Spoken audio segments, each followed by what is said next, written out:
اور عشاء میں بہت حسین جمیل نماز ہے جو سال بھر میں اس کی 2 رکعت بھی کسی کو اجازت نہیں ہے.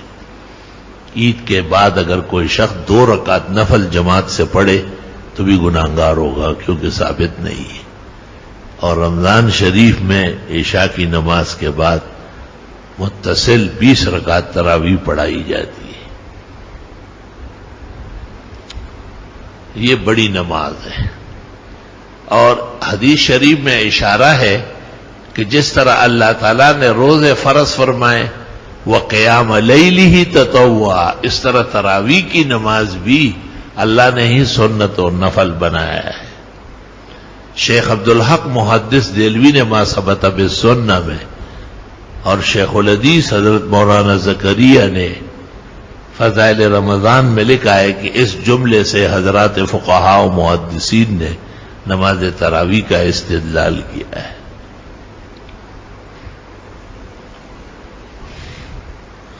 صحیح بات یہ ہے کہ رسول اکرم صلی اللہ علیہ وسلم نے بھی 2-3 راتیں 20 رکعت پڑھائی ہے.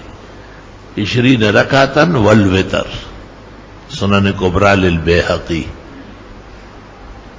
پھر آپ نے کہا بڑی نماز ہے کہ امت پر فرض نہ ہو جائے.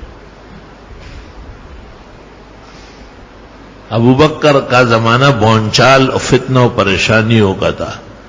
حضرت عمر کا دور جب آیا تو احکام کے اندر انضباط ہونے لگا، تدوین ہونے لگی.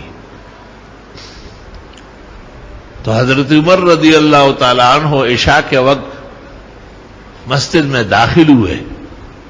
فرأى الناس متوزعین، آپ نے لوگوں کو مختلف ٹولیوں میں دیکھا.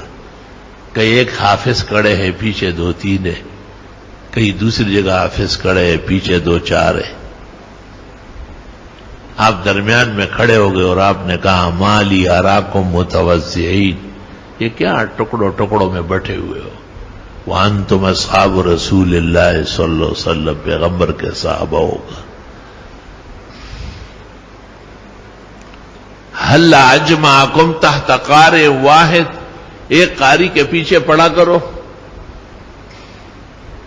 اور ابی بن کعب جن سے پیغمبر قرآن سنتے تھے اور اللہ نے ان کو حکم دیا تھا کہ سورۃ بینہ اس سے سن لے، آپ اس کو کہا کہ تم پڑھاؤ، اور تمیم کو کہا کہ تم پڑھاؤ. دونوں موجود رہتے تھے اور فرض خود پڑھا لیتے تھے اور پھر حضرت عمر پیچھے ہو جاتے تھے.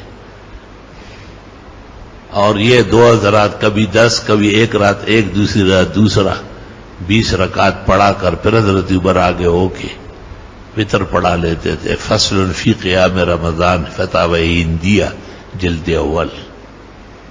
500 فقہاء و محدثین نے یہ عمل لکھا ہے.